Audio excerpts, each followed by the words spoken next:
Well, here we are again. Just got through the Rebel. Now we got the Louisiana Derby. Welcome, everybody. Excited to go through the card.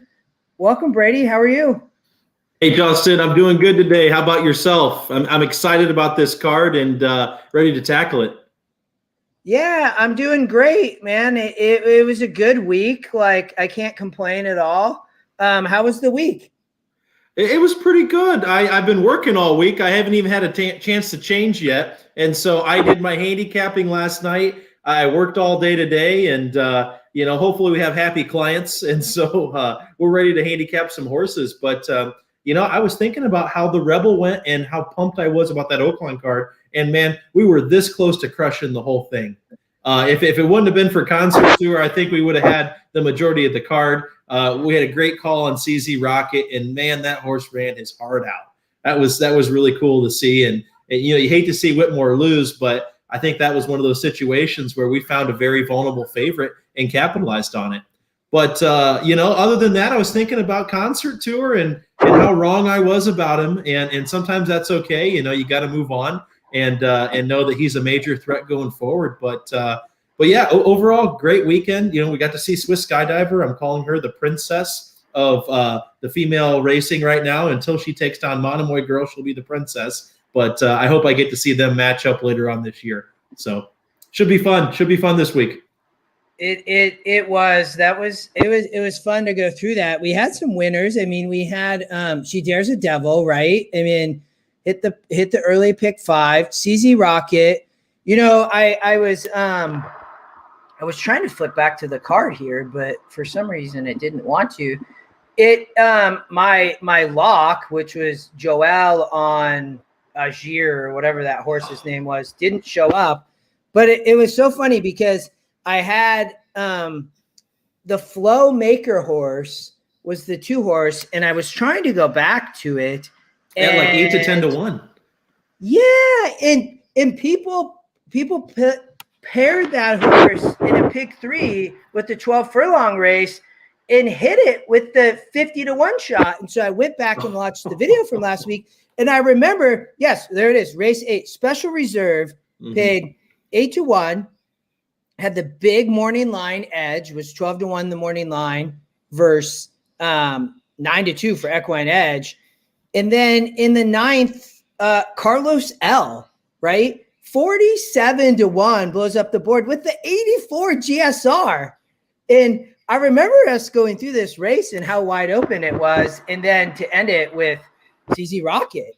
Yeah. So just a great sequence there. I was glad some of the viewers caught Special Reserve. I know a number of people had sent Twitter messages, and that ended up, I guess, being my kind of best bet. I looked back at my notes and look at my notes up here, 4 stars, Flow Maker off the claim. And it obviously was a much better bet than the 1 horse who I think ended up running second. Yeah. And you know what? I still think he was the best horse in the race. I just think that Joel didn't get him to the front end. And that's how that horse needs to run. And for some reason, he tried to rate a speed horse and it just didn't work out. And so, I think if he had the trip to do over again, if he had a little bit further of an outside post, it might have been a little easier for him to overtake the lead than to get covered up on the inside. And so yeah, I was pulling for you there, but great call, hitting the all button in that pick 3 in the middle leg to get Carlos L at 47 to 1. In that GSR, a lot of times I think people think it's only for maidens, and it's not. It's for horses doing something new for the first time. And so when you have a 12 furlong or mile and a half race, who knows who can get the distance? The GSR did. That's who knew. I know. That's no. And I mean, horse was 21 on the morning line, and you get 47 to 1. I think I heard some other people had Carlos L into CZ Rocket and daily doubles as well. Oh my gosh, that's awesome. I had Lone Rock. I had a straight daily double, Lone Rock into CZ Rocket. And once Cohen got him to the outside, I thought he was going to blow on by, but Carlos L had so much heart. He dug in and he said, "Not today. I'm sorry. I'm not going to let you pass." Yeah, that was a fun card. Well, so this week we're going to jump over to Louisiana. We got the Louisiana Derby in a 14 race card. We're going to try to cover the whole thing. I don't think it's going to be action hour. It's probably going to be action hour and a half potentially. But why don't we get ready to dive in? The only other thing I'll say is we got the tourney starting tomorrow. So maybe we'll pause at some point and talk a little bit about that. I in the last few years haven't filled out a lot of brackets. I did fill out some brackets, but I literally guessed throughout the way. So we'll cover maybe that a little bit. But why don't we jump in? We'll cover the early pick 5, the late pick 5, and maybe a middle pick 4 and anything else we find. Let's do it. I'm looking forward to this. This is, one extra week we go by. It's 1 week closer to the Derby. And, this is a Derby prep. And, some of these horses in Louisiana, this is the last time we're going to see them until we get to Kentucky. And so it's bring your best and show up and see what you got. Right? Yeah, I love it. All right, we'll do $80 again for the pick 5, early pick 5. I had narrowed here. Let me pull up my notes just as we go along. Where'd you land here in the first? So I didn't look at this race for very long. I took one glance and I'm like, oh, okay, let's single up this 2 here. And now, I hate taking such a short price in the first leg. I look at it more as a free space and turning this into a pick 4 with a free space. It looked like to me that the 2 was Lone Speed. I know that Saez is going to try to send the 3 as well for Amos. But I just felt like that the 2 is going to beat all of these to the punch, and Flo's just going to try to go gate to wire. I mean, if you look at how fast this horse is run compared to the others in the field, to me, it just towers over it. And I think that this is a good spot for this 2 to run in. And you see the horses taking money. The horses face great competition. The horses had some nice workouts in there, and they saved him in the last one on March 13th at Fairgrounds. And so it looks like Cox has this horse right where he wants to be. And if the 2 to 5 morning line by the morning line odds maker doesn't tell you anything, I mean, that is about as short of a morning line as I've ever seen. And so I felt like this 2 was a free space. I didn't want to think too much about it or try to get too creative here and lose any ticket equity. Yeah, I'm with you.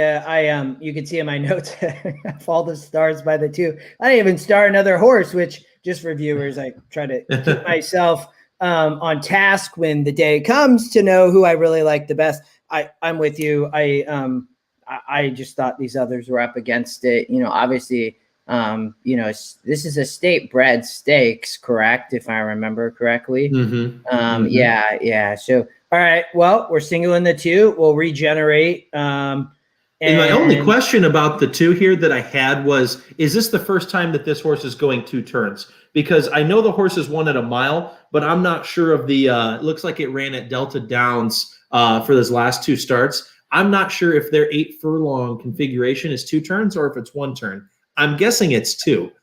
I'm pretty sure it's 2. Okay. But yeah, I'm pretty sure it is. Yeah. Cool. Okay. Cool.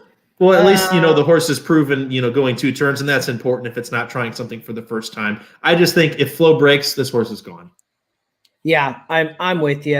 All right. Well, single in the first, and I think there is a pick 4. So if others would rather play the pick 4 and think they're going to get more value, you obviously could do that.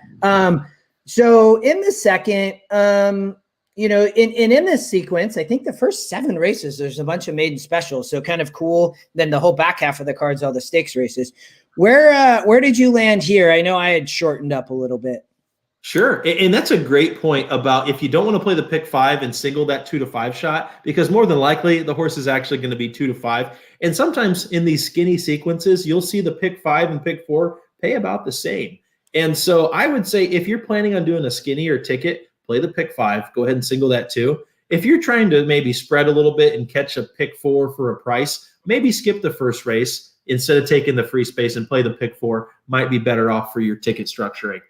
I went 3 deep here. I went with the 2, 3, 7. And so I looked and I saw Irad Ortiz Jr. is flying in to ride a few horses, not specifically this one, but he does get the call for Steve Asmussen. This horse is going to come from off the pace. And I clicked on the 2 and I saw some trip trouble in previous starts. And if one thing that we're going to have an upgrade on, it's a jockey upgrade. I don't care who is riding a horse if Irad Ortiz Jr. is getting on your horse, it's an automatic upgrade.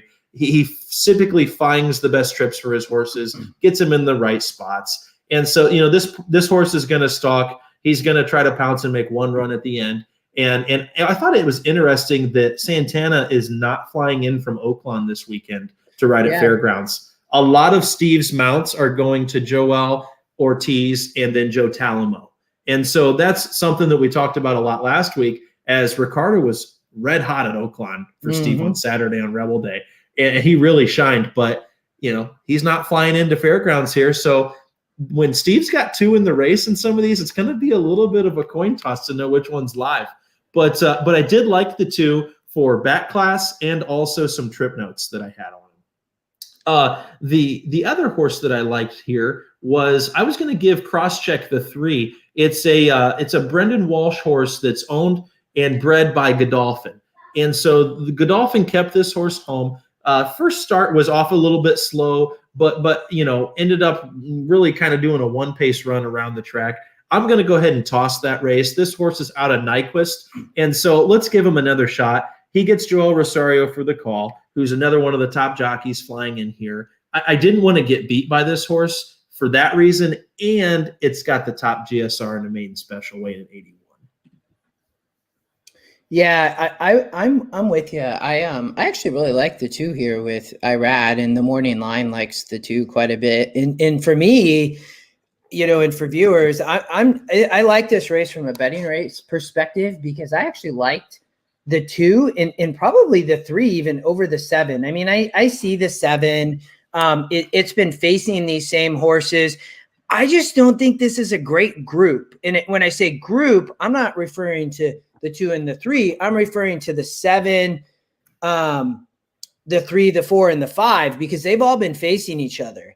And this horse, it's just kind of struggled to win. I mean, it's not a terrible horse. Let me see. It looks like that this race came back okay, and it raced in that grade 1 summer up in the turf at Woodbine. So, I mean, you definitely can't toss this horse, but I actually like the 2 quite a bit here with Irad. And I love that you also caught Crosscheck, because I did too. And I'm like, you cannot toss this horse. You just can't. So it was funny. I had my notes, top GSR can improve. So I think we're on the same page there. I didn't love the Scotty long shot. I kind of left it in here, but I'm with you. I think these are the 3 to use, and maybe you can beat the 7. I mean, I think there's potential. You brought up a great point there, and we didn't talk about this race off the air, but one of the notes that I had in here was people will overbet the 7 as the favorite. The 7 will be the favorite, and it will be overbet. Now, the 7 may win, but how many tries are we going to give this horse? I mean, yeah, he's cashing checks. He's running second. He's running third. And so he's always there. But at this level on Louisiana Derby Day, everybody's shipping in from everywhere. And so everybody's bringing their best stuff. And so this average stuff that the 7's been running, I don't think is going to cut it. And so I love that this horse is going to be the favorite, and that we're going to take a chance with a 9-2 morning line and a 12-1 morning line to beat it. So I went 3 deep here, 2-3-7. Yeah, and I know we might spend a little bit extra time on this, but I think it's good, because hopefully maybe we'll get a little value here. That one of the angles I look at is when I see a horse like that, and I look, and you can compare in Handy View what races horses have been running, and it's a little bit you got to kind of click back and forth to see have horses been running against each other, but you can kind of try to memorize race and track and date. I look for things sometimes where they're not facing each other. So you look at this and you say, okay, the 2's been running at Fairgrounds and Churchill. The 7's been running at Fairgrounds, Churchill. Well, for me, and you look at this, and this horse had trouble in the last, and it ran, a second here.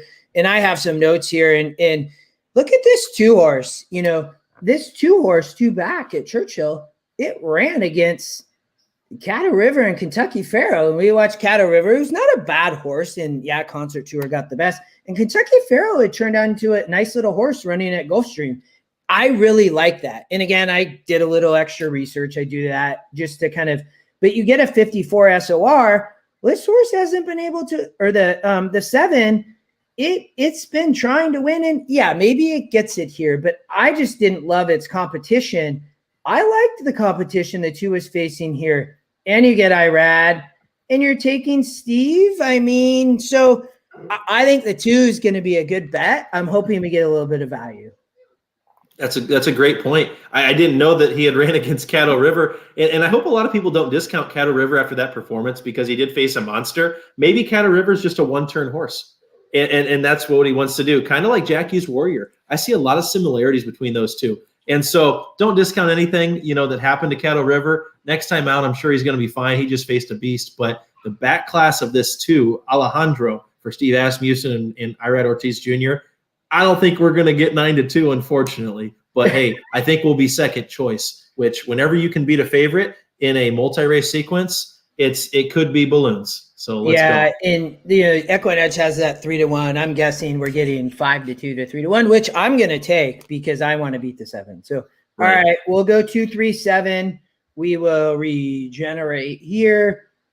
Oh, let me get rid of the 5, and then.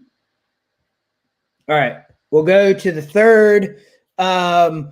We'll see another maiden special where I know a lot of these have faced each other as well. Where'd you go here? I tried to narrow and cut out a lot. So if I need to bring some back in, you just tell me. Sure. What I titled this race was a good old-fashioned Fairgrounds race because that's exactly what it's going to be. You have all the local jockeys in this race and the 4 horses that I like, which were the 1, 3, 5, and 7. And so it looks like you've got James Graham, Colby Hernandez, Brian Hernandez, and Gabriel Saez. Let's start with the 1 here. James Graham's going to be riding for James Hodges, and it looks like he's going to be either the pace setter or the one just off the pace. And if you know anything about James Graham, he likes to hook and boog it on the front end and let's go. And so I wouldn't be surprised if he just tries to shoot from this 1 hole and try to grab the lead early. I included the 3 here. Brian Hernandez Jr. has really, I think, taken a step forward. I put him in a category similar to what I do with the step forward that Tyler Gaffleone has taken over the last year. Brian Hernandez Jr. is no slouch, and not by any means, and especially at Fairgrounds. I think his internal clock is one of the better ones of the local jockey group. And so, this horse is a 20-1 morning line. He is a long shot, but I did see some things that were promising. This horse is wearing the blinkers and has, faced some average competition, but has at least done some running. And so I think, with the right pace scenario, if they burn the wheels up front here, this 3 horse could be lurking at a price. And so on a deep ticket, I definitely wanted to take a look at the 3. And I didn't mean to stop you, but I had already cut the horse off and actually tried to go back through earlier today. I had already handicapped before the morning line came out. The 3 is 6-1 on the EquinEdge morning line versus a 20-1 morning line. So you're onto something here. I mean, I love that angle, and again, I just missed it. So I love it. Good catch that there. That is a big difference. How often? Now, I always see if it's half, the EE is half of a morning line. I think that's a big deal. This is 14 points better. Yeah. And you're getting a nice GSR. I mean, out of actually all the horses that we kind of talked through, it's kind of middle of the road. So, and sorry, I didn't mean to stop you. 1, 3. Absolutely. I think you said 1, 3. Was it 5, 7? 1, 3, 5, 7. And I put a lot of these horses in the same category. It's a good thing if you can handicap without always seeing morning lines. It's kind of like with the college basketball tournament. If you don't know what the spread is, figure out who's going to win and then take a look at the spread. And so, blind handicapping without morning lines can be a good thing sometimes because you're not biased of, this horse is even money, you got to include him. Well, the EE really comes into play here saying that this 3 horse should be 6-1, not 20-1. So that's value any way you look at it. And I thought a lot of these horses were just so similar. So would you rather take, 2-1, 3-1 on one of these or 20-1 on a horse that maybe has the same talent level? Yeah. The other one I got to here, or the 2 others that I got to, was the 5 and the 7. Colby Hernandez is riding the 5 here. And this one's taken money in his last 2 starts and hasn't run embarrassingly, has just, maybe not caught the right crowd yet, has run second, has run third, has been there, has showed a little bit of speed. And then the 7, Micah, is going to be ridden by Gabe Saez and Brett Calhoun. Now, this is a first-time starter. And Brett Calhoun and Gabe Saez love teaming up sometimes on these first-time starters. You're always going to watch out for them. They're 21% when they click together. And so I didn't want this horse to beat me. I'm not sure what this horse is made of yet, as we haven't seen him run, but I haven't really been that impressed with the horses that have already run that are running in this race. So maybe I will take a chance on the 7 as a first-time starter, just thinking he's going to be better than the rest of the crop he's facing. Yeah. So my we were actually pretty close here. I had the 8 and 10 as well. I had cut out the 3 and 7. The 3 I definitely wouldn't cut, and obviously I see you with the 7. I actually like the 10 as a first time starter. I know this trainer does well with first timers. I don't know this jock, but they obviously have hit kind of well. And then is it a bug? Is he getting some weight maybe? Or I don't have the PPs in front of me. He might be, which would be another nice angle. No, 120. So carrying the same weight. I didn't know the jockey either, so I thought maybe it's worth a shot. And you get another EquinEdge morning line angle. So 12-1 on the morning line and 6-1 with EquinEdge. I bet that this horse does not get bet as a first time. And if it does get bet, then this horse is live. The other piece is that I know that both I don't know this damn juke, but Algorithms, nice first time starter from a sire standpoint.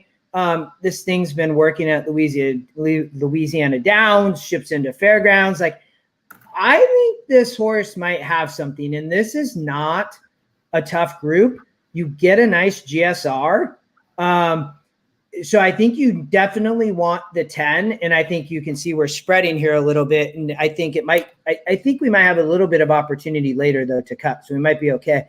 The only other one I thought was the 8, although I did not love this horse, and it's lost to the 1 twice. So the only problem is it's Scotty Longshot. I don't know. I would say that we add it since we're already going 5 deep. If you're going 5 deep, to leave out the Scotty Longshot is probably pretty brutal. But I would say we add the 8 and 10 as well. Absolutely. And the 8's Mitchell Murrow. Bet Mitch, get rich is the saying wherever he's at. Bet Mitch at 8 to 10 to 1. He'll win all day. So he's not going to be the favorite. So maybe we'll get rich with this pick 5. All right. We'll regenerate. It's going to cut us a little bit.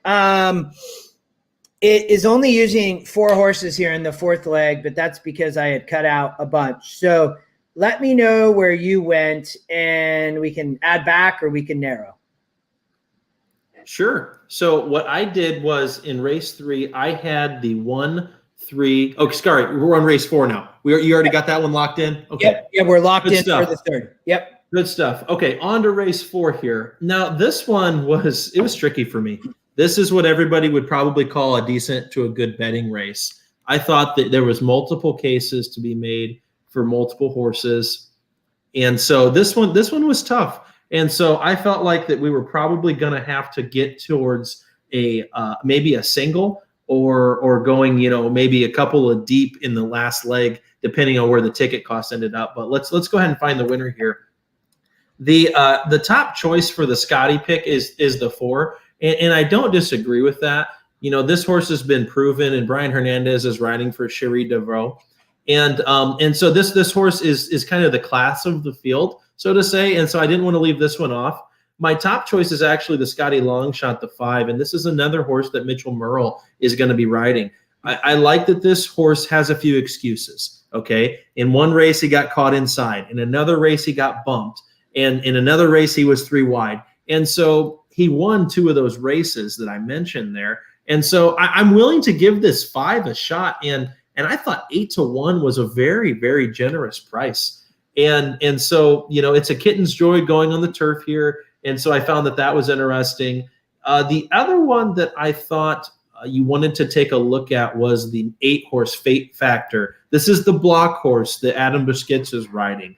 And so this is kind of one that has a bunch of excuses as well. And, I'll excuse a horse a few times, but, kind of that fool me once, shame on you, fool me twice. What did George Bush say? I ain't going to fool me again. I don't know. But I hope that this 8-horse isn't going to fool us again, because he's had so many excuses going 5 wide, being bumped, missed the turn, blew the turn one time. And so But if you look at when he's ran good, he's really, really shown some impressive numbers. And so this is kind of one of those horses that maybe could be like an every other type, where you better catch him on the right day, or if it's not his day, he's not going to hit the board. So those were the 3 horses that I really liked here, was the 4, the 5, and the 8. Yeah, I love it. I mean, and for the viewers, we did not talk this race before this, you guys. So 5 was my top pick as well. You'll see, again, for me, put more stars means I better not forget about this horse. I think it's got speed. It's the Scotty Longshot. You're getting 9-2 on the EquinEdge, which I think, Brady, to your point, we're not getting 8-1 on this horse. This horse is going to take money. A few other things here. It ran a 62 SOR on the rail in this last race. Had some trouble, though. I mean, and it lost to a couple good horses, more than usual, which is a Brad Cox horse. This horse, I think, is in form. Oh, I'm on the 8. Sorry. Here it is. It ran second. That's right. So it ran second in the last race in a 62 SOR, which is a good group, and lost to more than unusual, good Brad Cox horse. It's been racing. A few of these, I think the 4 is coming off a layoff. Mitchell Murrow and Greg Foley are 40 or 25% in a good, a sample of 40 races. It's not like 5 to 10 races here. And the one of the things where people are like, it's a 58 GSR. And I said, yeah, you're right. But riddle me this for a second. And the tool does this, and maybe it's right, maybe it's wrong. But you go into GSR plus, and this horse is a 62 at 8.5, and at 10 is a 67. Why it's a 58 at 9, I have no idea. But for me, I forgive that a little bit, and I say, don't discount this horse with just the GSR, because I think it can run. So I'm with you. The 5, I like the 5 and 8 best. I agree. The 4 is probably the horse to beat. I like the 8 as well. You get a little bit of an increase on the GSR on the 8 with a couple points. It just missed at a 58. The morning line kind of likes it. I do like the 5 over the 8. I do like them both over the 4. The only other horse, I thought the 3 maybe, but not really. I mean, I don't know. It is a price play, I think, as well. Yeah, but I don't know how much we need in the last. I definitely think maybe we just put in 4, 5, 8, and we see our coverage in the last, and we can decide if we need to come back. Absolutely. Last race is interesting too. I can't wait to talk about that one. Come on, system. There we go. All right. Oh yeah, this. Yeah, this race here. This is a tough race. As you can see, I kind of struggled with my notes. A bunch of these have faced each other. Where'd you end up landing here? So I took a look at a lot of horses in this race, and before I finally narrowed down, I was 7 deep before I narrowed down. But I did narrow down to a single in my own tickets, and I think we have the ability to spread in our group ticket here, which is fantastic. It looks like we're going to be able to go 2 deep. Yeah. Perfect for $54. That's great. Maybe we could even go 3 if we had to. I love the 6 here, and I'll tell you why. This is the 3rd start for this Tom Amos trained horse. He gets the call from Luis Saez, who also is here to ride No Parole later in the card, who is a speed of the speed type of horse. This horse is quicker than any other horse in the gate in this field. And if you look at this horse's running style, it's kind of a speed, fade, speed, fade.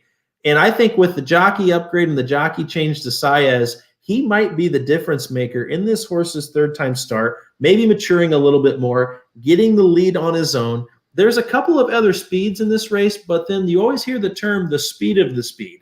And that's what this 6 is. You're going to have the 2 that's going to go, the 4 is going to go. And then we have a handful of first-time starters and also unproven horses as well. So the horse that really stuck out to me was the 6 here, and I will be singling this horse in my own tickets, but I didn't feel like it was necessary to single this horse if our pick 5 is going to be as affordable as it seems.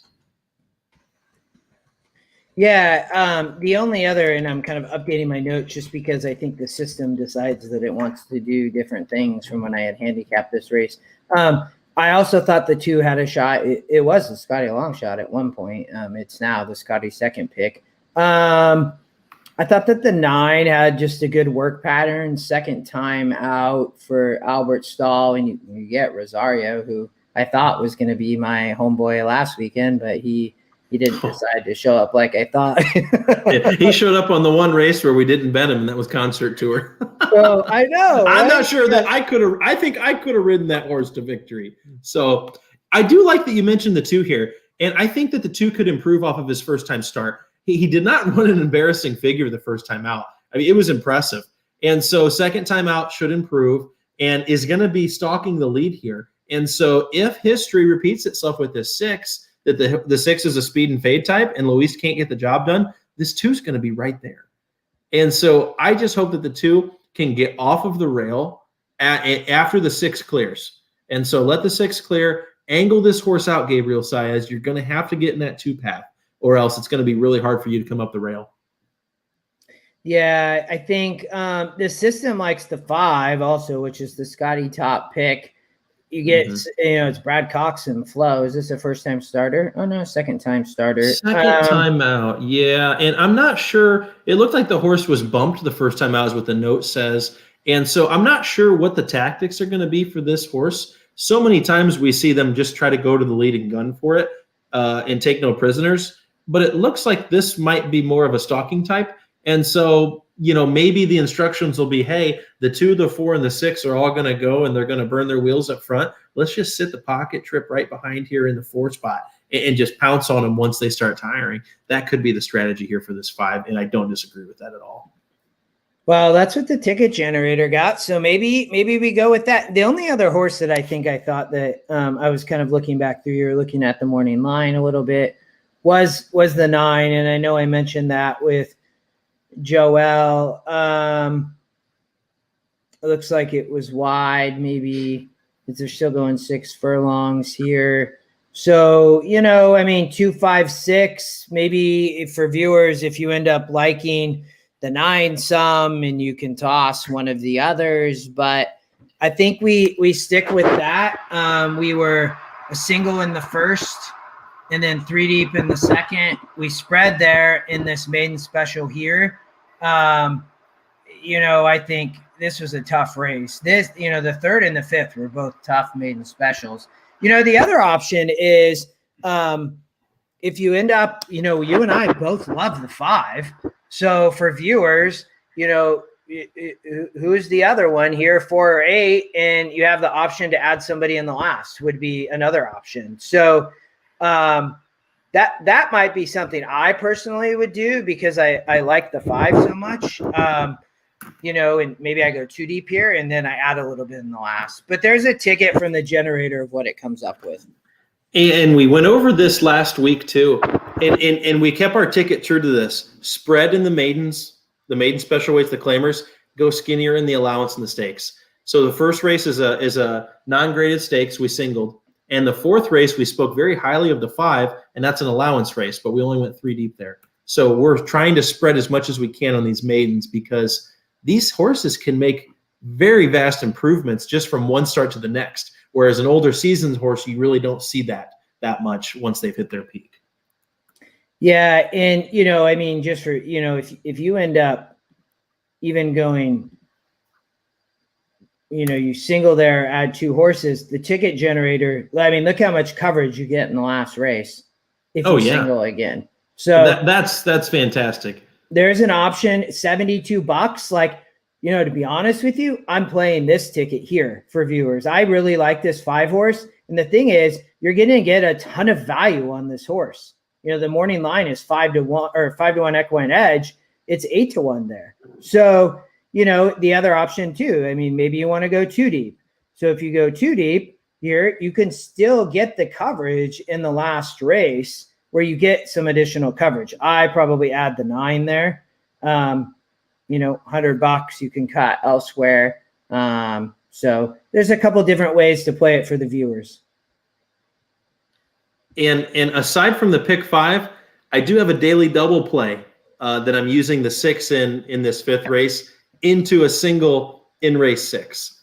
And so fun to get a little skinny like that sometimes. Let's the 6 starts another pick 4. So you're saying you're going to single the 6 horse in race 5 with the speed. I like it. The other option for viewers is, they really have a pick 4 starting in race 4. Isn't that weird?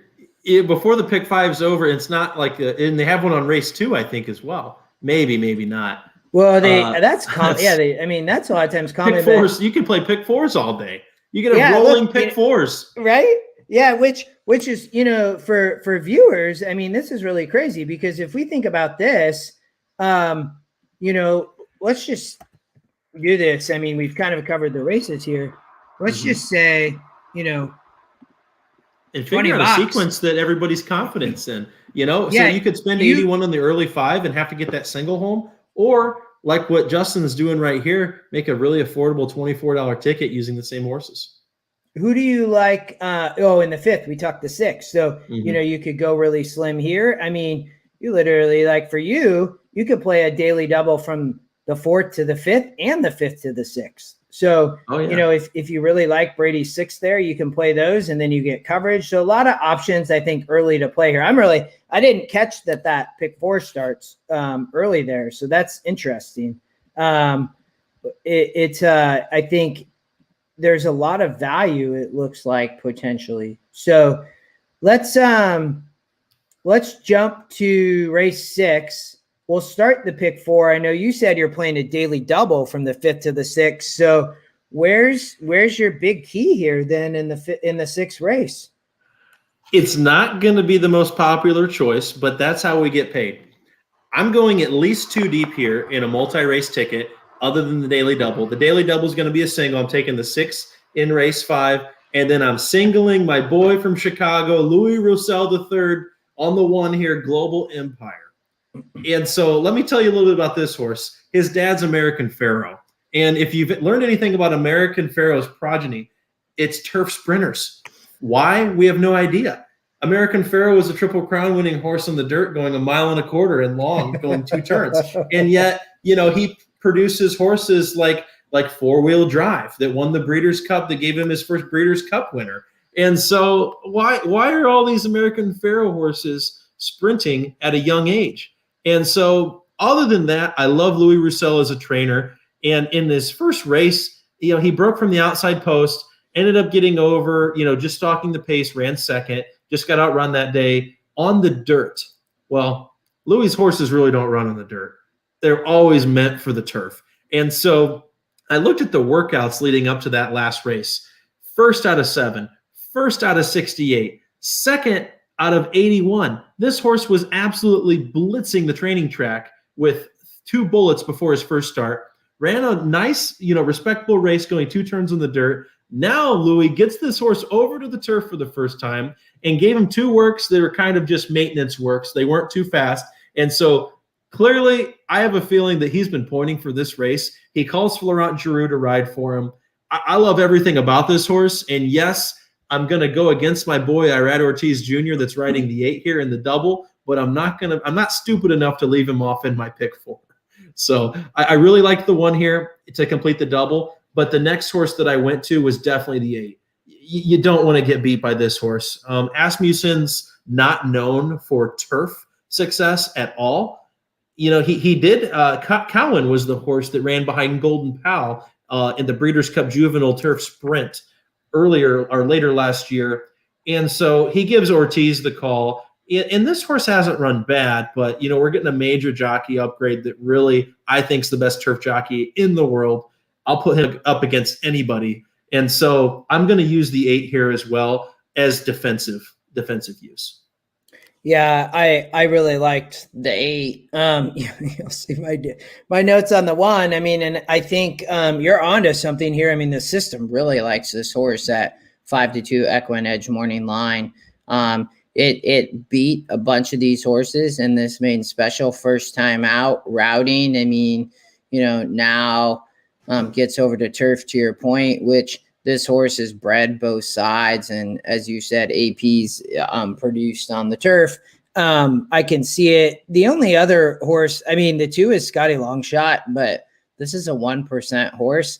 I try to always kind of figure out, I'm like, why is this horse Scotty Longshot? And I love back in like race 4, where our 5 was a Scotty Longshot and we're all about it. Here, I didn't know really what to think of this thing. The horse really improved sprinting on the turf. So I'm like, well, does this horse want the turf? I mean, maybe. I mean, it might just want the turf. So, it does have another gap in the GSR. You see that this horse has a low GSRs in the 60, routing on the turf. So that horse is a little bit sneaky. I thought that the 4 was working really well. First time starter. I know that Twirling Candy does awesome with first time starters as well. The only thing about this horse is I thought it's definitely bred for the dirt. So it's kind of like, what's Brad Cox doing here? And Flo is not riding. I know Flo's riding the 1. Flo's not riding for Cox here, he's riding for Louis. Yeah. And then you have the 5, which is Steve Asmussen again in Talamo, and you have Irad on this horse, Shaldag, and finished behind the 1 in the last. This horse was coming off a layoff as a 2-year-old. I don't, in our pick 4, I mean, you really like the 1. I like the 8. Why don't we just go too deep here and hope to get through? I like it. My advice to Irad here is you don't want to be that far off of this 1, because if this 1 breaks and gets to the lead here and clears, it's going to be really hard to run this down, because with all the works that he's put in, I think Louis has this horse fit. And so we're giving out a 7-2 over 9-2 daily double. That's got to pay something till everybody in EquinEdge hammers it. But hey, if we all get paid, we all get paid. I like your 1 there. I mean, I like the 8 a little bit more, but I think you might be onto something. That 1, I think, is a runner. So we'll jump to the 7th race. We're about halfway through the card here, which isn't bad. We're going to get through the maiden specials here. Now we're about to jump into all the stakes races. I thought this was another maiden special that was tough. I really struggled on where to land here. I don't know if you were able to slim down, but I thought this was a wide open race. This was crazy to try to handicap and figure out. And it's kind of funny that if you don't look at the Scotty picks until after you're done handicapping, and then you look at the Scotty picks and realize that your top 3 choices were all the Scotty picks, you kind of feel a little bit better about it. And so that's exactly what happened to me. But before I give out the picks here, I want to take a look at something that I think can sometimes be a little bit confusing for the viewers and how to decipher through it. Can you add the 4 back in? And I want to tell everybody why I hate this horse. So it is top GSR, I think, if I remember correctly. So that is correct as well. Yes. And so one of the first things that I do in the main special weight is I'll classify all the horses by the GSRs. And this horse had a 73, which is 7 points higher than the next highest horse, which is pretty significant. It's not the biggest we've ever seen, but it's not bad. Mm-hmm. I'm like, okay, I don't want to get beat by this horse. So then I look at, okay, what has this horse done for me lately? And he's run twice and has done no running. Hey, this horse is not picking up his feet whatsoever. And so it's kind of like, if you had good parents and you didn't turn out so good, it's not your parents' fault, maybe. Or you could this is one of those scenarios I thought where the breeding's fantastic, run happy, think what you want about the run happies, but the GSR is very high. And Claiborne Farm was the breeder, yet the horse literally goes in the gate, doesn't want to run. So I think that's one of those where you got to just investigate it a little bit further than just saying, oh, this is the top GSR horse, I have to use it, or this is going to win for fun. Not always the case. If we can back it up, yes, but if we can find a reason not to, you don't want to waste equity on your tickets. So I wanted everybody to know why I didn't like the 4 as the top GSR. Yeah, I was right with you. Were you able to narrow here? I have a feeling we might have to kind of spread in this race, which might be okay. I can't remember what the 8th and 9th race is, but hopefully we'll. I thought that we had to spread here. I did. Let me see here. So I thought that the 8 and 5. So the 5. Oh, this was the Cox Flow first time starter. A Speightstown puts out great first time starters. I think this horse has a shot just because I think this is a very competitive race. The horse that I thought was sneaky was the 8 horse with Jose Ortiz and Grant Forster. This horse has shown speed both times. Ran really well first out, actually sprinting, and then they put it routing, going 2 churns in the slop, and the horse did not run. I think that this horse has the potential here as they come back to a sprint to really end up potentially having the speed, being fit, being third time starter. It's not in the top Scotties, but I think in this race for viewers, like, I don't know if it really matters at this point because look how wide open this thing is. I mean, you have 3, 4, 5 horses within 5% of each other. I mean, it's absolutely insane. So for me, I thought the 5 and 8 were interesting. If somebody told me what horses do you have to take out of 2, those are the 2 that I'm taking. And I thought the 3 was obviously could win this. I think this horse has ran quite a few times. Yeah. So, but where did you go? I went 3, 5, 7, 10 were my must includes. And the 10's interesting to me because Brendan Walsh, first time starter. And we all know Brendan Walsh has been super hot this year. Zofel, which really was a key moment for Scotty in the Pegasus. And Prevalence, who just ran his 2nd race and has got quite a bit of Derby hype around this Prevalence horse by Walsh. I want to see him face some better company. This 10 horse, only kidding. I kind of was like, okay, Brendan Walsh, what are you kidding? This horse has worked 1, 2, 3, 4, 5, 6, 7, 8. This horse has worked over 15 times and has never run. So what's the like, what are you doing? And now you call IRAD and say, hey, IRAD, I've got a horse that I'm going to run at Fairgrounds. You're going to be there. And I've worked him like 15 times. His dad's into mischief. So you know he's going to want to run. Okay, let's save him for this day. I don't know. Has this horse had like a trouble getting to the track? That's got to be a concern, but I'm concerned by leaving this horse off, especially at a 8-1 morning line with Ortiz up and not knowing what we're going to get. Brendan Walsh is one of the best ROI trainers for first-time starters too. I last time I looked, I thought his ROI was over $4 for first-time starters. And so, you know, you get Ortiz, which is a 25% jockey. You know, you get Brendan Walsh, who's like a 15 to 20% trainer. And I believe when they team up, they're somewhere in the 20s as well. And so I didn't want to get beat by this horse. And it'll be one of those times where you'll be kicking yourself if IRAD wins at 8-1 and you don't have it. Yeah. I think you need this horse. You know, the other, I think you said 3, 5, 7, 10. I talked about the 8, which I thought was interesting. The only other one was the 9, first time starter. And I think we can afford it. I really do. Yeah, well, good. So let's leave it like that, and let's see what happens in the next 2 legs to see if we can narrow anywhere. So race 8, I know we have this. This is what 5.5. Louisiana breds on the turf. The 2 horse, no parole, never been on the turf, but this horse looks legit. Where'd you end up in this race? Luis Saez. Let's go, Luis. I love this horse, no parole. And I love the 5.5 furlongs on the turf for this horse as well. So now I'll go back to the point I brought up earlier about how everybody thinks, well, maybe the GSR is just for maidens. No, it's not. It's for horses doing something for the first time.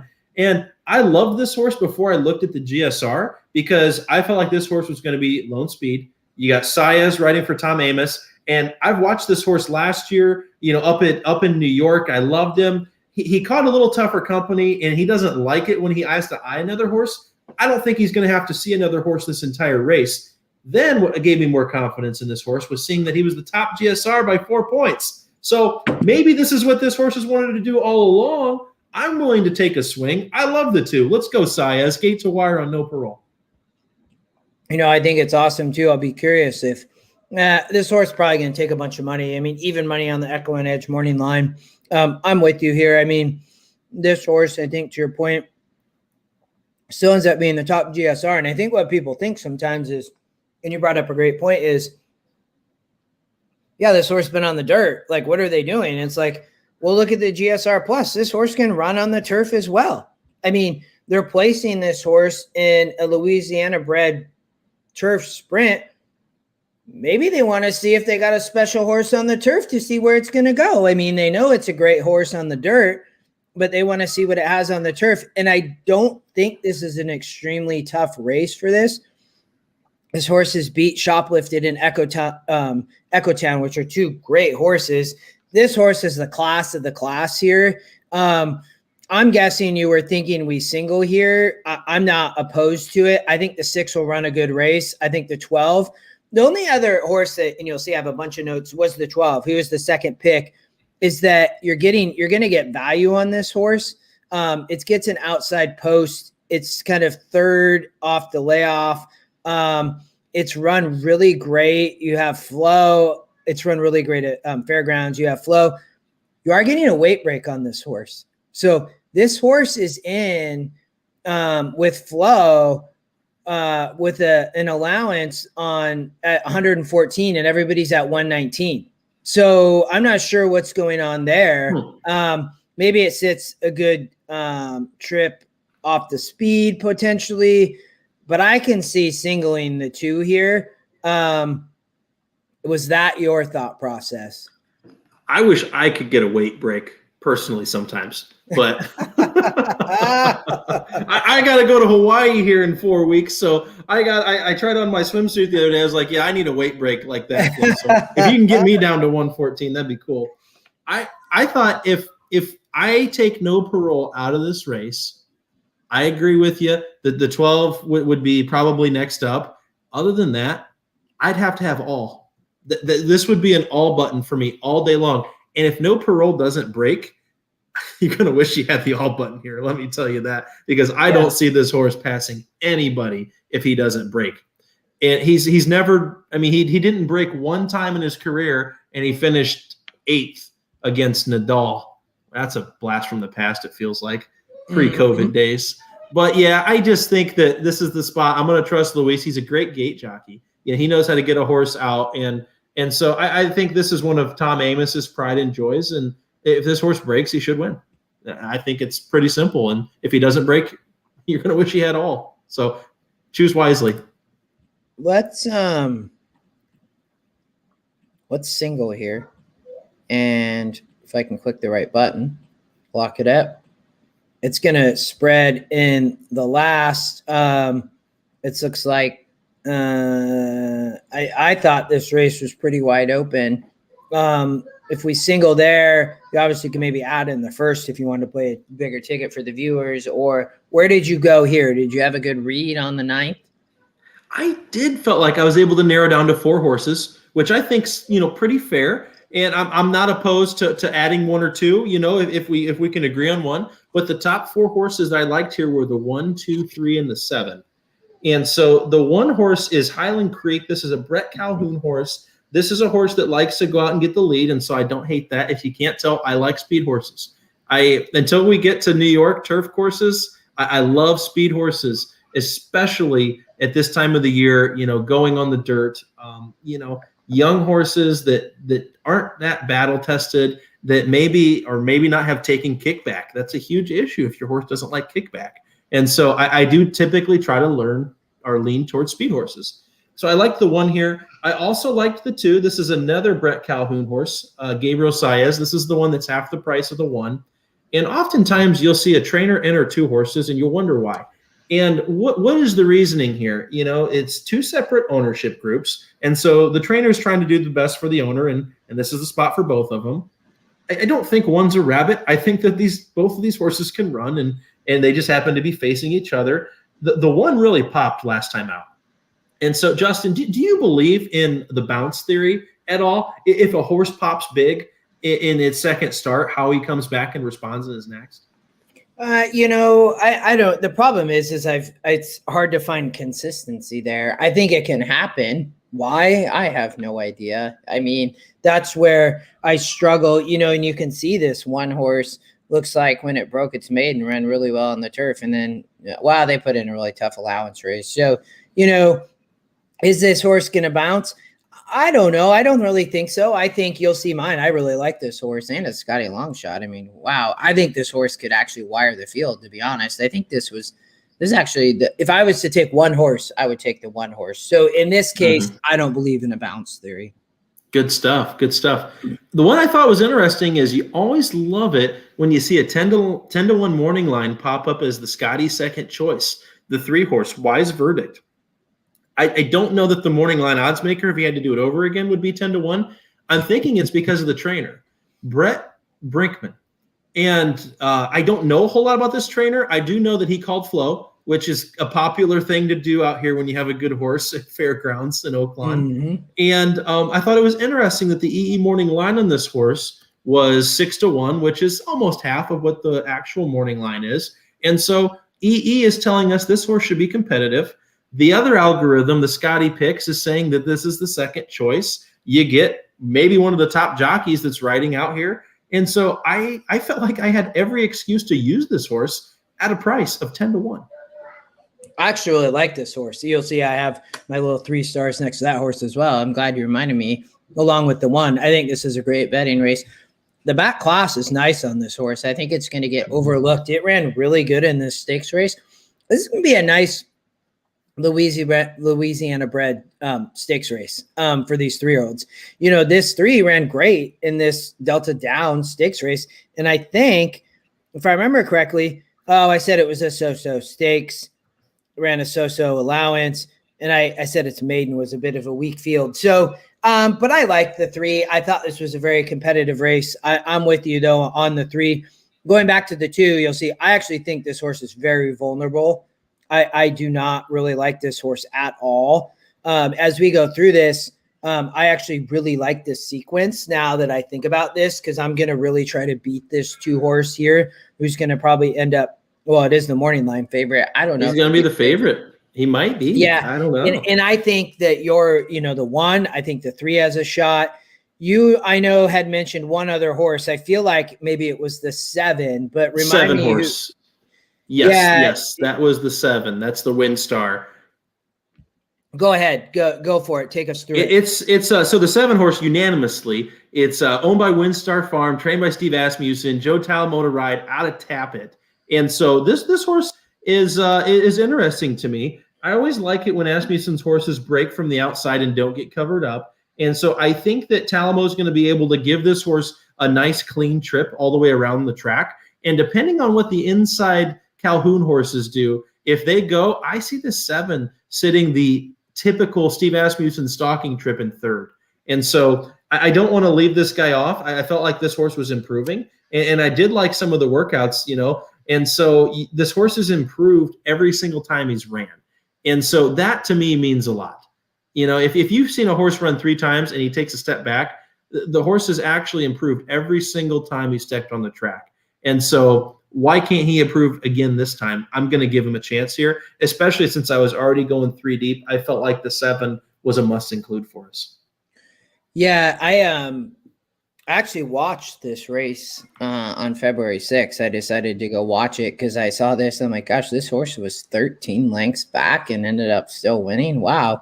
And it actually faced Highland Creek in this race. And I think Highland Creek dueled, I think, on the front, which I don't know if that's going to happen here from a pace standpoint. Highland Creek, I think, really does have the potential, the 1-horse to wire. I like the 7 here. I kind of added a couple extra stars for myself just to remember, because I remember I watched this race just today, a little bit ago, before we jumped on the show, and ended up winning this allowance race, and then ended up, again, from 13 lengths back. The horse ran very well. It got bumped really bad and fell way, way back.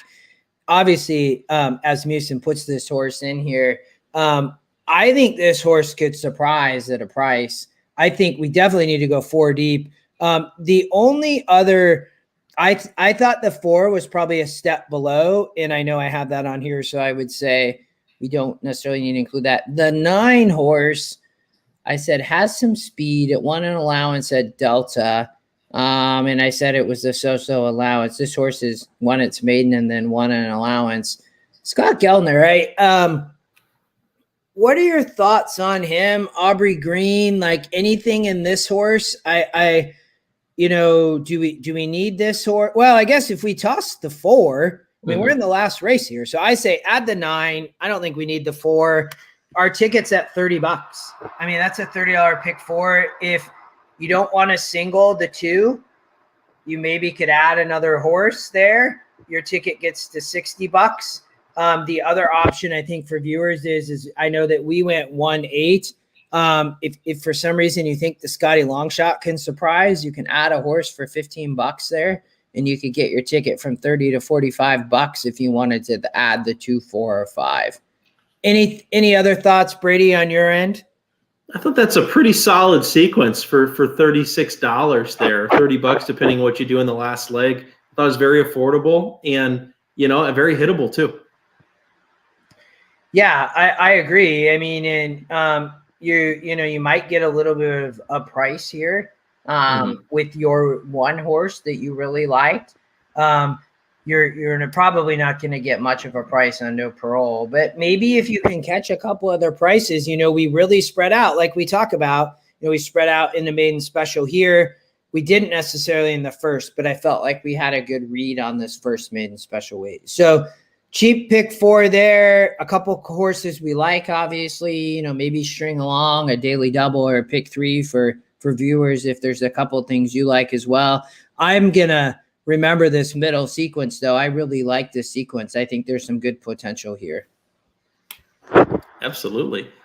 It gets us ready to go into the next race. Is this the late pick 5 for us now, race 10?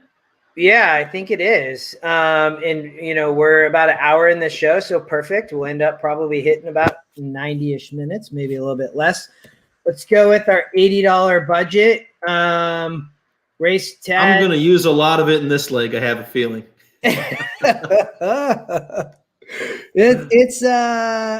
Although interesting, there's actually a horse here I really like. So where did you, it's funny. So before we decided, I'll let you go first and walk us through here. But I spent a lot of time on this race because what I've learned for the viewers, is really trying to figure out the back class and then find the angles with it.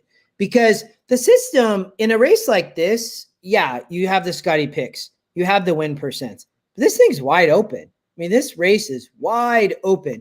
So there are other angles. And just because in my case that I like a horse that's 13%, don't think that you need to shy away from something if you really like it, is all I would say to the viewers, because it just tells you the race is wide open. And if you can find an angle or a view on something, go with it. I mean, I think at Oaklawn in that race 8 with Special Reserve, it was a bit of the same thing. Like, I think we found a good angle there. That was not an easy race, and you end up getting 8-1 on a horse. So where did you go here? I know that there's probably some potential we can go slim later, so maybe we do add a little bit of coverage, but I actually really like the horse here. But take us through this. So I like to single that Louis horse, if he races back.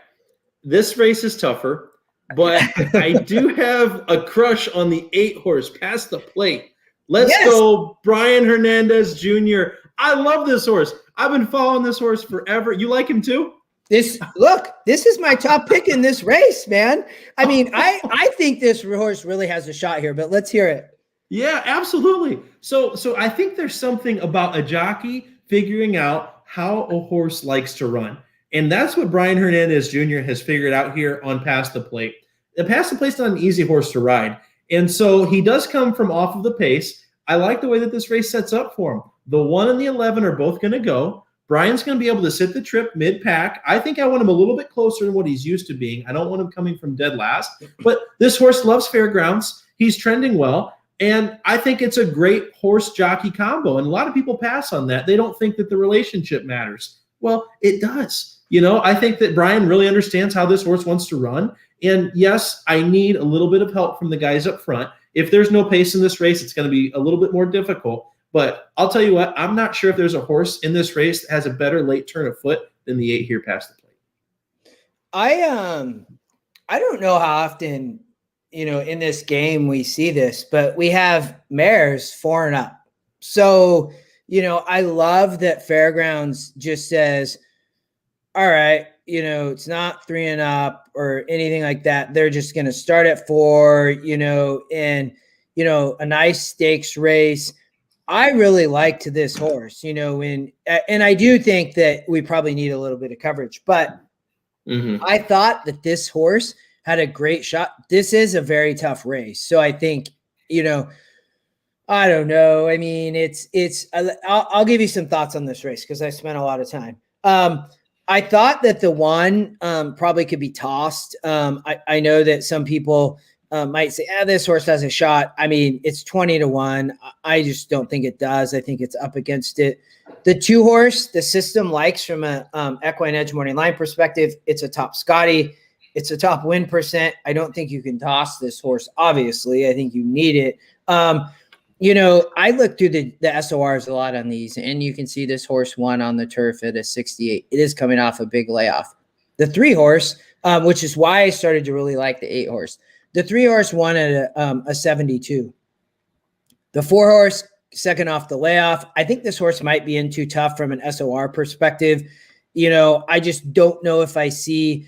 It is lightly raced. Christopher Clement, Velasquez, maybe she's going to improve here coming over from Tampa. I did have a note here that it did run really well in this. She did run well in this Belmont race. I don't know. And then we get to the 8, I think when I look at this, the last race, she lost to the 6 horse, and the 7-1 also ran in this race, which I don't think have a shot. But you go back in December, and she won in a 74 SOR. She also ran second in a 76 at Churchill Downs. I mean, and she is lightly raced, I think, to your point. I mean, she's hit the board in 10 out of 13 starts. Like, I think and I love that you're getting kind of second off a minor layoff here, like getting in cycle. I mean, I think she's going to run great here, and I think she might be able to step up again. I mean, they put her in a grade 2, and she also ran in a grade 3 back here. I think she's just class-wise above these. You're going to get a price on her. I mean, 6-1 on EquinEdge. I love that. From a GSR perspective, she's a 75. The only other one that is bigger is the 4, Logic and Reason, who I think is up against it. I'm all over this 8. I mean, now going through this, and there's a couple other horses. I know we talked about one earlier I really liked. There's another one later I like.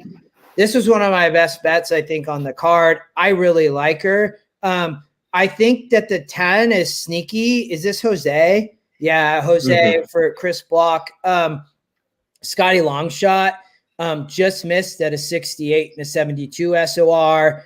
And then you end up with Catch a Bid, the 12, with Saez, who ran in this allowance race at Saratoga last summer, which was a really, really nice race, in an 80 SOR.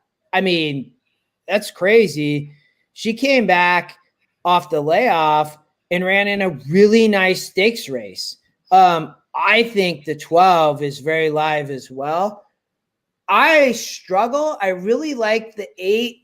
I playing with no fear. Would I single the 8? I don't know. I mean, I don't know if we need to go super deep here. I feel like we should maybe go with our handicapping and say, hey, maybe we can go a little bit slim here. Just from the perspective of, I'm not sure how much coverage we're going to need later. I mean, I know there's a couple horses we probably really like. The system only has us 2 deep, and the only horse that I like is the 12. I would take the 8 all day over the 3. What were your, let's try to, we're obviously got to put the 8 in. and we'll kind of put it in and we can move on. And I think let's remember this race. I know we spent a lot of time, but I think for viewers, there's a couple of really good prices here. What else would you really add here if you needed to go, if we were saying, man, let's go 3 deep or 4 deep? If we were just going to go 3 or 4 deep, I would go 2, 3, 8. And the reason being that is that the next one that I would add would either be the 10, 12, or 13 Summer in Saratoga. I did like the 13. That's one horse I don't think we touched on. That's the Joe Sharp horse that Irad's getting up on. And so, is ran against decent, has had a few excuses here. Irad could probably have had any choice in this race on who he wanted to ride for. I thought it was interesting. He's a 10-1 morning line, a little bit lower on the EE morning line. And so the horse, it kind of scared me. Yeah, it's hard to win from that outside post, but that's probably the next one that I would add there. I would toss the 10 and the 12 here if you only made me go 3 deep. And here's why, because the 12 was trained by Chad Brown until 2 starts ago. And so the races up in New York at Saratoga, those were under Chad. And then I believe Sharp took over at Sam Houston. And the horse got to the lead and almost wired the field, which is very promising because you don't see a whole lot of Chad Brown horses that get claimed improve. And so if this horse runs the same race that he did at Saratoga last August, that's who Past the Plate's going to have to catch. I don't know what horse we're getting.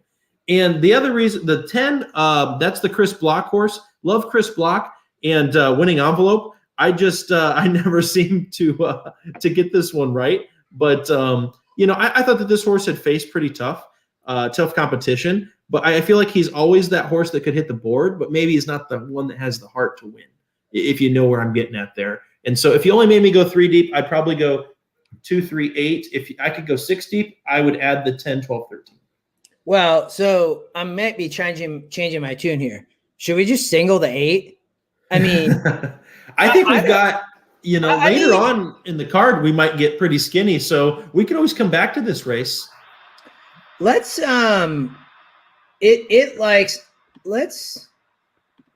won't do this. What we will do is let's come back. We're only checking the 8 right now. I just for viewers. I love the horse too. Yeah. I mean, when you love a horse, don't worry about the odds. It's a tough race. So for me, if I like a horse that much, I don't want to spread, right? So, do I want to add 1 or 2 horses potentially? I think it's going to depend on the sequence. So, right? I mean, if I need coverage, I'm going to take coverage later versus taking it here because I love this horse so much, just for the viewers. So let's put in the 8. I'm going to regenerate and just see what it does.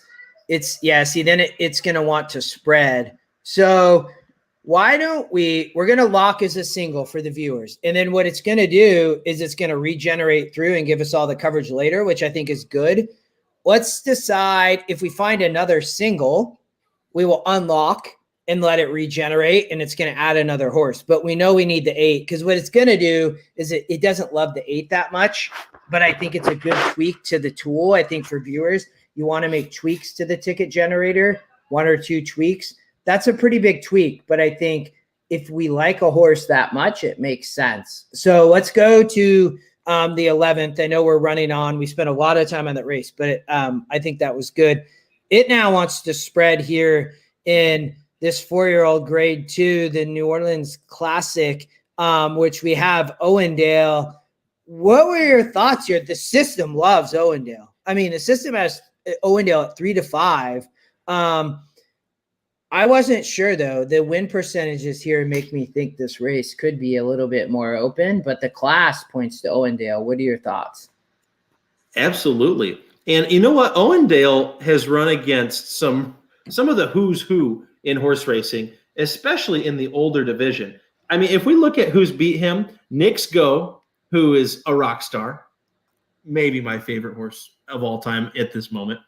He's lost to Tom's d'Etat, Vino Rosso, Code of Honor, Bodie Express, Mystic Guide, isn't that the horse that's going over to Dubai? So maybe this horse is just Jesus's team. I mean, this horse is just getting beat up by a bunch of rock stars. And you know what? Not every horse is going to be a grade 1 winner. This is a perfect spot for Owendale. I'm not going to single Owendale, but I would really be happy for him if he wins here. So now let's try to beat him if he's going to be 3-5. Let's use him. There was one horse in here that I have an affinity with, and I know he's going to get bet. He is going to get bet like no other horse in this race, and that's the one Roadster. Little backstory on this boy. I had him at 275 to 1 to win the 2019 Kentucky Derby, and I think he's still running. Has he finished yet?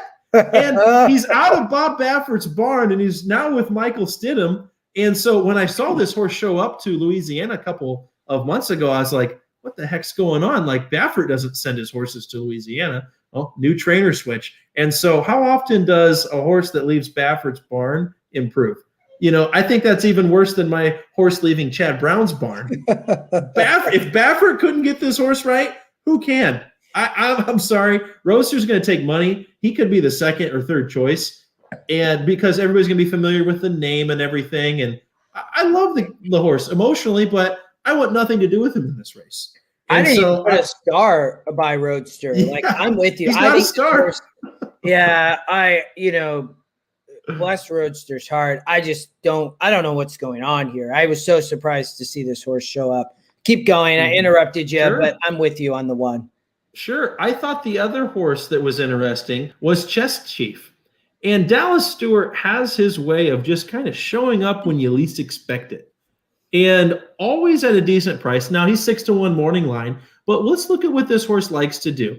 Okay, this horse has been properly placed, and he's gone in grade 2s before. They backed him off of that to try to build up some confidence. This horse is going to be close to the lead, and I think he's going to have a great opportunity here. And so depending on what the tactics are going to be, Owendale's going to be coming from way far out of it. I'm wondering if this 6 horse might go try and grab the lead and try to take them gate to wire. It's 100% happening. So look at the top of my notes. There is no speed or pace in this race, viewers. There is not, except for the 6 maybe. And they put, Dallas puts Louis to the lead. I mean, I think Louis taking the 6 to the lead, and this horse, it may just gallop along with no pressure and go gate to wire. I literally think from a pace standpoint that might happen. Let's look at it. So Roadster. I don't think Roadster is going to show speed. I mean, maybe. I don't know. I just don't see it. Owendale is not showing speed. Owendale did show speed back here at Pimlico in the Pimlico Special and ended up dueling and weakening. I don't see it. I don't think that Flo's sending Owendale. I don't know. I don't think. We'll see. Ollie, my boy, no speed. Enforceable? Likely not. No speed. Chest Chief? Probably. Soneman? No speed. Maybe a little bit. I think the 6, you're on it. I think Louis to the lead has the huge potential to wire this field. You're going to get a price. The system doesn't like it, but I also think the system likes a lot of horses here from a win percent. So from an, everybody's going to be a huge overlay because Owendale, the system just loves from a morning line perspective, which is not surprising from the back class. I mean, this horse is the class. I had tossed the 4 and 7.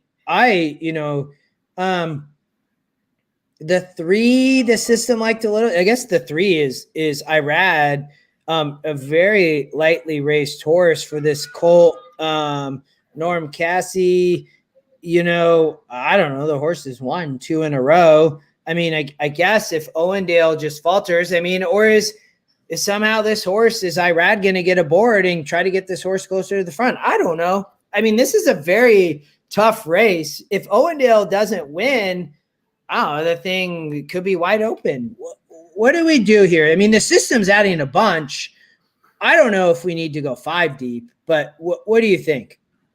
What I look at here is it's full of closers, okay? And so Chef's Chief should grab the lead, and he should have it pretty easily. So it's going to be up to him to dictate the pace that's going to make this race. And then I look at the closers, and who has the best late kick in this race, and it's Owendale.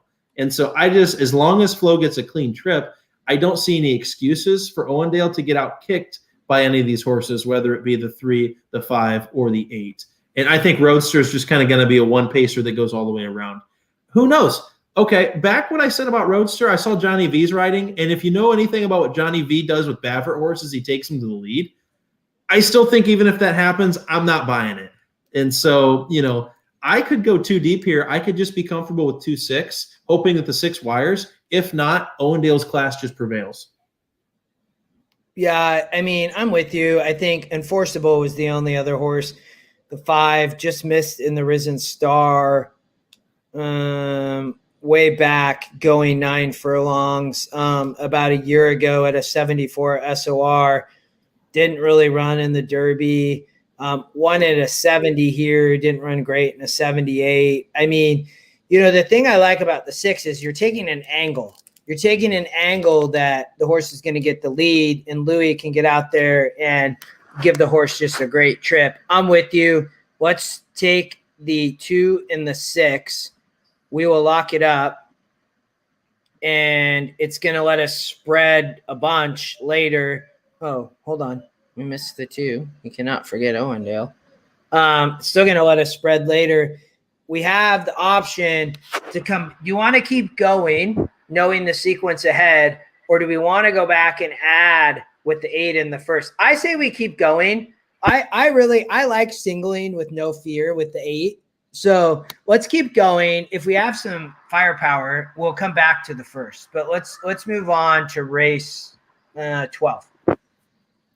Love this race. And as soon as I saw it, it brought back flashbacks because my second favorite horse right now at this moment in time is Colonel Liam. Let's go, man. I thought about the Pegasus all over again. This is the same exact route that Chad Brown has taken with Bricks and Mortar that Todd Pletcher is doing with Colonel Liam. When Bricks won the Pegasus a couple of years ago, Chad sent him to Fairgrounds. He almost lost that race as it seemed like it's just a paid workout, and he won by a nose. And then he sent him up to Churchill Downs, and of course I didn't bet him that day. I bet Raging Bull over Bricks and Mortar. And so who knows what I was thinking there, but I'm a better horse player now, and I have a good head on my shoulders. Colonel Liam is my single here all day long. 3-1 morning line won't be a sniff of close to that. I mean, you're talking, I mean, if this horse is 4-5, let me know because I'm going to go to the bank. I love this horse, and I got a little creative with an exotic underneath on this one to try to create some value with Colonel Liam. I don't need to talk about Colonel Liam anymore. I mean, I think that his resume speaks for itself, and this is another stepping stone to get this horse ready for the Derby Day race, and I hope we get a good race that day. I hope that Todd sends Colonel Liam. I hope that Chad sends Domestic Spending, and I hope Clement sends Gufo. I mean, that would just be a fantastic turf race before the Derby. I would love to see that. The horse that I like is the local one, Logical Myth. This is the 6 horse. And my buddy Greg Olson spotted this horse out a couple of times back, and we hit that day huge at Fairgrounds. And this is a horse for course angle. Okay. And the horse he's tactical. He likes to sit just off the lead. And so this is kind of one of those make your own trip type of horses. And so I really liked Logical Myth here, who I'm going to use underneath in exotics. And then I liked my old friend Spooky Channel. Boom. I like him a lot. I think he's one of those late running types. And, he's faced grade 2, grade 1, grade 3 company at all levels. And they finally dropped him down to a grade 3, and he won the race. And so I think that the horse has needed a little bit of class relief, but needed some confidence to feel like what it is to win again. And so he's coming off of a win, and he's getting Florent Giroux to ride, which Flo's pretty much got his pick on any horse that he wants in here, and he's choosing not to ride Factor This for Brad Cox. And so I thought I would play just a straight cold trifecta for a little bit. 5 with 6 with 8 and see what happens. I like it. I mean, I didn't look at this race from a vertical perspective, and I 100% agree with you that Colonel Liam is the lock in the single here. Our ticket is super cheap because I've we singled in the first, so we can go back to that if we feel like we need to. And I cut some horses off later. But this race, I just don't, I think you're on to something here with Fletcher. I think Irad obviously is just going to run another great ride here. We both watched this horse in person at the Pegasus. Was a great Pegasus turf race. Picking up the money and the purse along to much bigger things. This is a special horse, I think, on the turf. I'm with you. I would love, love, love to see just an amazing turf race at Churchill. I mean, there's some great U.S. turf horses right now that are running. And I think that, though, today, I don't think anybody beats this horse. I just don't see it. The only other thing, the 4, I think, was Cross Border. Yep. I just don't see it. The 9 has really improved since Maker claimed this horse, but this horse is, it ran 2-mile race here, running 12 furlongs. It gets back to running probably a better distance, but it's going to be way up against it. The 11 is Scotty Longshot.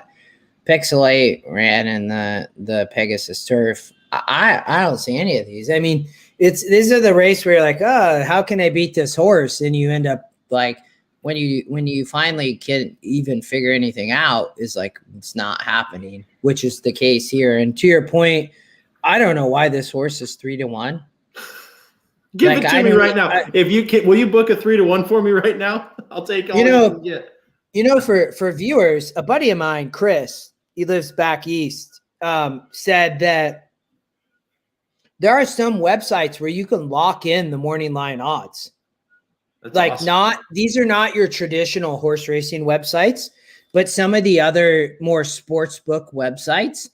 And I would lock in 3-1 on this horse all day. Like it's crazy. I don't even understand this. We saw a horse in the first, the Louisiana bred stakes. That horse was like 2-5 or 3-5 or something. How is this horse 3-1?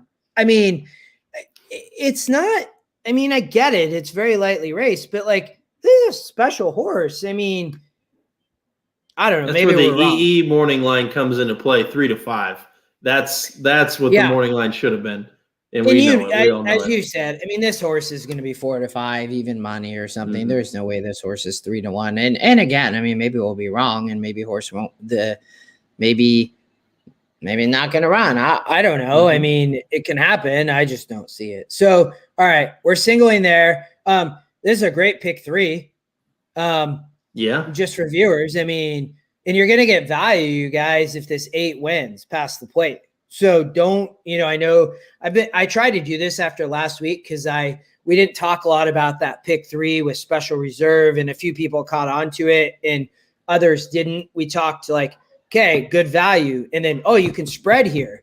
And then, go. This is like, you can play it cold, right? Is this an 8-2-5 cold? And you're going to get, if the past the plate's going to give you some value, Owendale is going to get hammered. But if you love Owendale and you don't love Colonel Liam, add a couple horses. If you do love Colonel Liam and you don't love Owendale, add a couple horses, and you're going to get value with past the plate. So before we move on, I just wanted to cover that. I think you maybe get a lot of value in a pick 3 there. My buddies call them balance builders. They like to do the balance builders during the week. I think you've even used that term. It's like, how can I build the balance and stuff? So I think there's a good little sequence there in the beginning of that pick 5. And our ticket's really cheap because I locked in the 8 to single there. For viewers, if you really like that, maybe you end up playing this for more than 50 cents. You'll see we're literally all in the Louisiana Derby. But before we get there, let's talk about the 13th. And as I look at the sequence, I'm probably playing a pick 5 here for a couple bucks because I think there's potential that, not that this thing comes chalky, but I think you might be able to get a little bit of value. What did you like here in the Fairgrounds Oaks for 3-year-old fillies? This race ended up being not as simple as I thought when I first looked at it. When I first looked at it, I said, travel column, slam dunk, let's move on. And then I looked at it a little further, and I remember this horse running at Churchill Downs like a beast. I had her that day against, who is it, Clariere and a few others that are leaving me right now. But Flo got this horse in so much trouble, and she still figured out how to win. He had to hook her out 6 wide, and then she finally got into her best stride.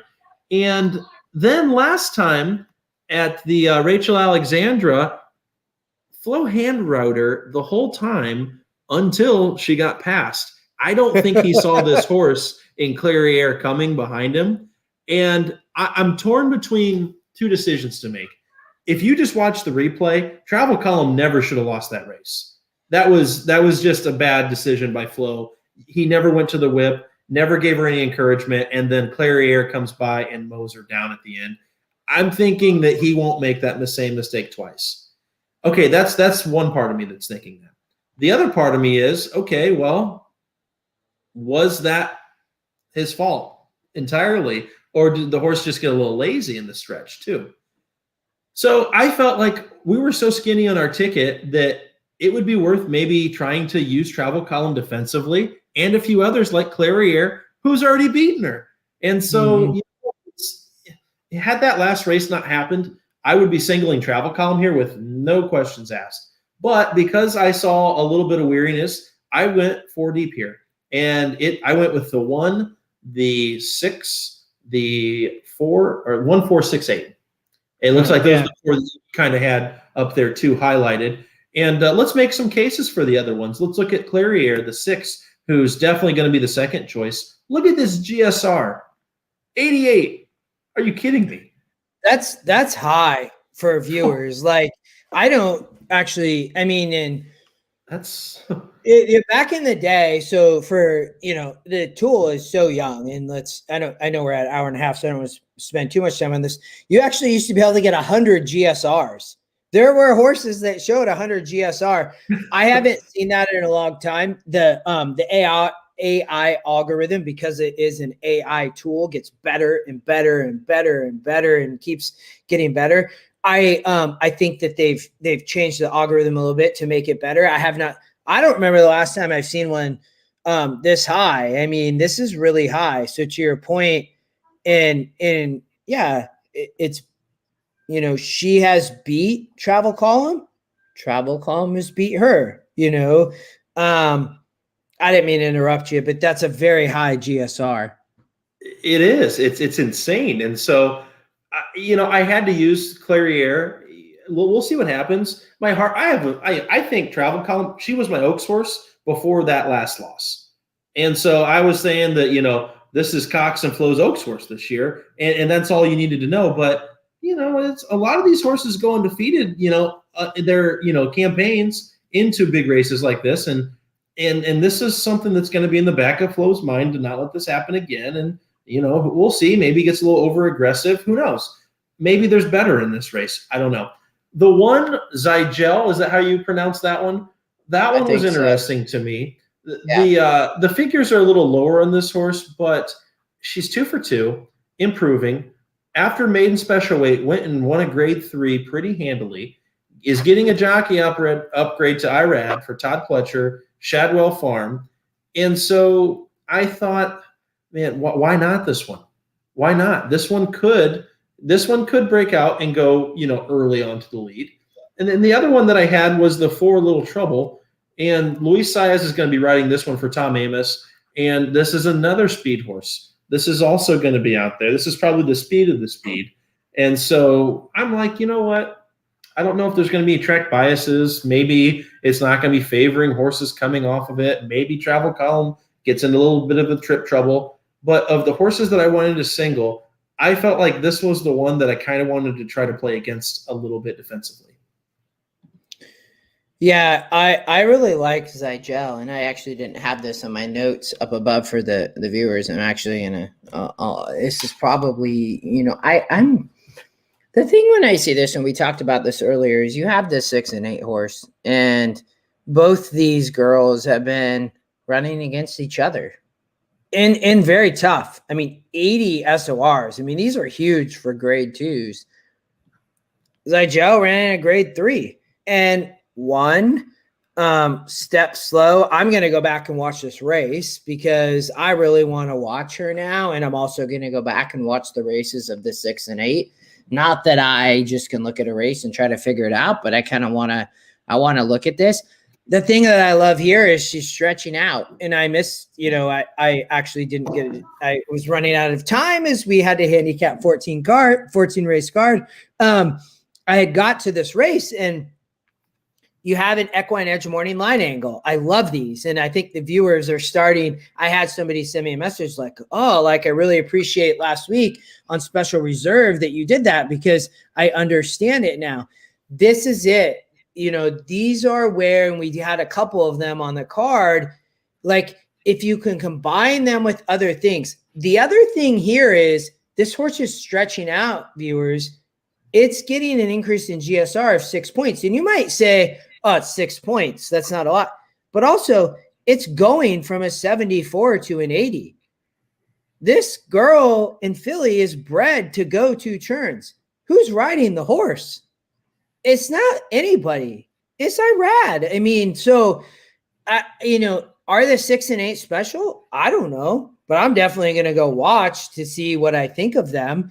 And I'm going to watch the one here. And I don't know has Irad, I'm guessing Irad has not been riding Zygel. So I don't know who has. Luis Saez, actually. What's interesting is that Luis is off and he's going to the 4. Had Louis been riding the 4 previously?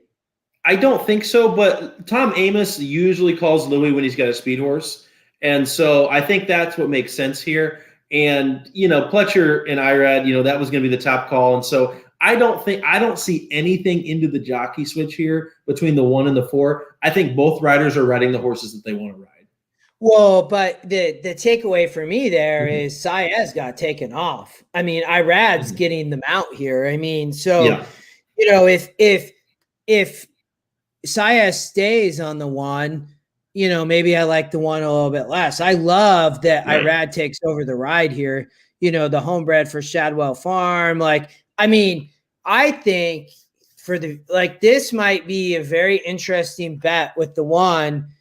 As we talked earlier, I'm really liking the sequence. I cannot wait to watch the end of this Fairgrounds card. I mean, and this horse is 17%, viewers. It's not like these other horses. I mean, I get combined, they're 60%. But, I think definitely for the viewers, there's potential here on the 1. I know what I'll do for the viewers is I'm going to post on Twitter this weekend.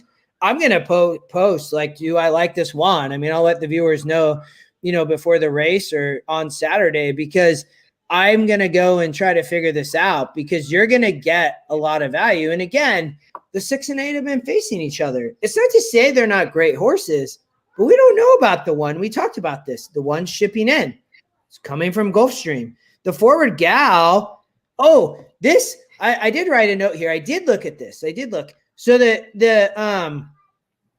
in this race that was a grade 3, it is only a 72 SOR, but Hole Bodemeister came back, who faced 3rd in the forward gout to win a grade 2. So what I'm going to do is then go look. I want to go look at that grade 2 because this is a grade 2 for fillies here. So I want to see what did that race look like.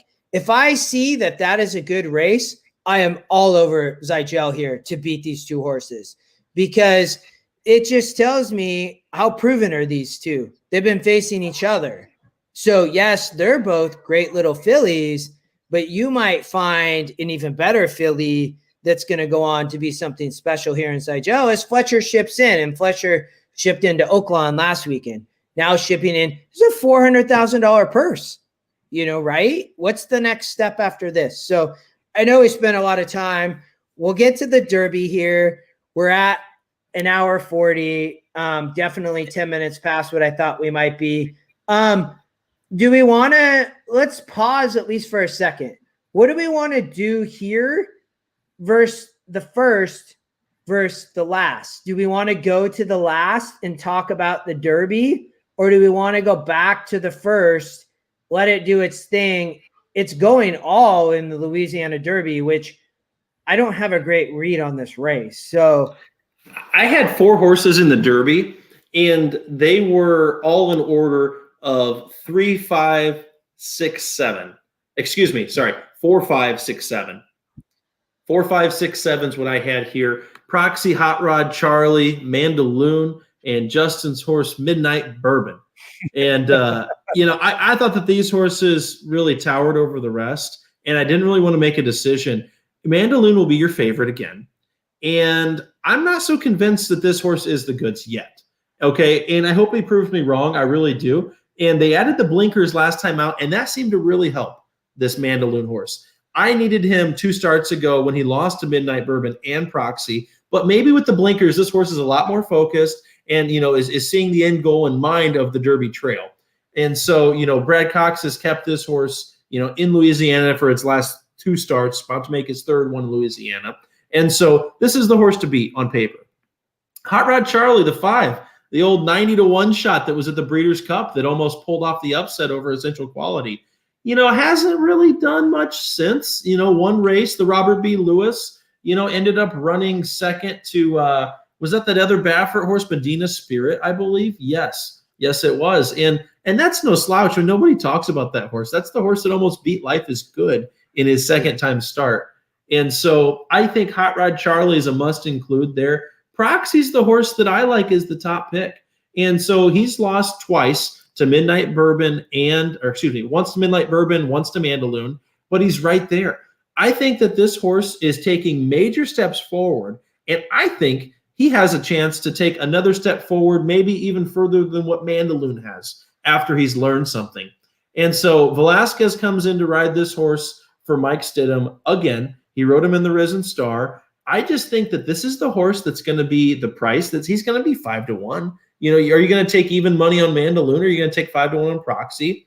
I just think that there's a ton of value in this horse, because if you look at the finishes, it's like a blanket finish between the 4, 6, and the 7. And so I can't see a whole lot to separate them besides a trip. And, if anybody knows how to work out a trip, it's John Velasquez. And so Proxy was my top pick for this spot here, because it's another scenario where I see 3 or 4 horses that are all very similar in talent. And so when that's the case, I'm going to take the one that's got the higher price. The other one there was Midnight Bourbon. This is Justin's horse that he has the future on. Nothing bad to say about this horse. He's lost to Sitting on Go and Jackie's Warrior, so no shame, no foul there in a grade 1. And so he came back to run really strong and won the Lecomte. Came back and ran a very respectable 3rd in the Risen Star against Proxy and Mandaloon. So I can't see how you can't use all 3 of these horses. I could see a lot of people are going to be singling Mandaloon, but I would be scared to death of that without using the 7 and the 4, and then Hot Rod Charlie being my 4th pick here. I didn't really look at this, but for the viewers, some of these horses may not want to go 9.5, but the GSRs are pretty respectable here. The 3 is obviously really low, Run Classic, has just broke its maiden at Fairgrounds here. This horse, the morning line's 12-1 on this thing. But I guess EquinEdge has this horse at 10-1. I don't know. If for the viewers, if you think that any of these horses are really vulnerable and are not really going to run in the Derby, Mandaloon is already qualified. I think it's at 50 points, and Midnight Bourbon's really close at 26. I think Proxy is right there as well. So if this race likely could produce multiple horses into the Derby if Mandaloon and Mandaloon's in, but if Proxy and Midnight Bourbon can finish. I think, Brady, you and I talked about this. I think it's 100 for first, and then it's like 40, 20, and 10 all the way down to 4th for Derby points. Okay. But, I'm with you here. For the viewers, it's a really cheap ticket here. I might play this pick 5 that we have right here because I like the 8 so much, and I like Colonel Liam so much, and just spread here and hope to get a price. It's going to pay. A lot of money. And if you look as win percents. I mean, the lowest is 3. We don't even have a 1% horse here. So I think, there's a really cheap pick 5. You liked the 6, the 4, the 7, and the 5. You mentioned the 7. I do have a future on Midnight Bourbon. I bet this horse in the first Kentucky Derby pool. I think it's at like 50 or 60 to 1, was really just the name. And I thought Steve Asmussen might end up with a potential Derby shot this year. Winchell Thoroughbreds, bred by Stone Street. I love him. Like, I still love the name. I'm not actually a bourbon drinker. I love drinking wine, but I love the name. I worry a little bit about the distance with the decrease in GSR, as viewers can see, but it's still a great GSR for this race. I just hope Midnight Bourbon gets in the gate and I can say, hey, I got a Derby bet on this horse and have the potential to make a nice little mint. But I'm with you here. I mean, I don't know. I mean, again, I think you can play cheap here for the viewers as we kind of close this out. And, maybe you add in the first. So why don't we're going to go with what you came up with. We're going to keep those 4 horses. And then what I'm going to do is unlock the first and let it regenerate and let it do its. Oh, hold on. We need the 1 here. We will lock that. We need, we were only 2 Owendale there. Yeah. So there's an alternate ticket for viewers. Perfect. I like that ticket a lot. You get some coverage in the last. And again, we really like the 8 in the first. So if you feel like you need more coverage, we show that alternate ticket. If you feel like you maybe don't need as much coverage, add a couple horses here and go skinnier in the first. I think we really like the 8. Obviously, we talked about a couple of the others potentially here in the 10th race. Remind me, Brady, you, I think, weren't huge on the 10 and 12, but the system isn't even adding the 2, which is crazy. So I think you definitely probably want to add the 2 and 13 there. I think the 10 and 12 were kind of last. I think you probably, if you feel like you need to spread in the first, I wonder if you can get that for $100. It might be a little bit more. And I would rather have more horses in that race 10 and then take the 4 out of race 13. Little Tootsie. If we just can the 4 out of that race, I think it should give us the coverage that we need for the budget that you wanted. And then it adds Summer at Saratoga, the 13 horse there. I feel comfortable with that ticket. The way I look at it is that's an $84 win ticket on Colonel Liam that could pay 10, 15 to 1. So yeah, no, I'm glad we did this. And I liked how we did it for the viewers. Like, we really liked the 8, I think, in that first leg, but that is a wide open race. So, maybe you play it twice. Play it once and single the 8. Mm-hmm. See what happens. I mean, you're going to have a super cheap ticket and maybe you hit it a couple times. If not, you have coverage. We really liked Owendale, but we also think that Chess Chief might wire, get to the lead. We all know who Colonel Liam is, and we were already singling no matter what. I think you're right there. We probably don't really need the 4. 6 and 8. We talked a lot about Zygel, the 1, and then you add some coverage there. And again, for the viewers, if you think the Louisiana Derby is wide open, spread there, cut in the first. We talked about a few horses. What else? We'll close it out. I know the tournament starts tomorrow. I fill out brackets and randomly pick teams. I'm in Washington. Most people know that. Go Zags.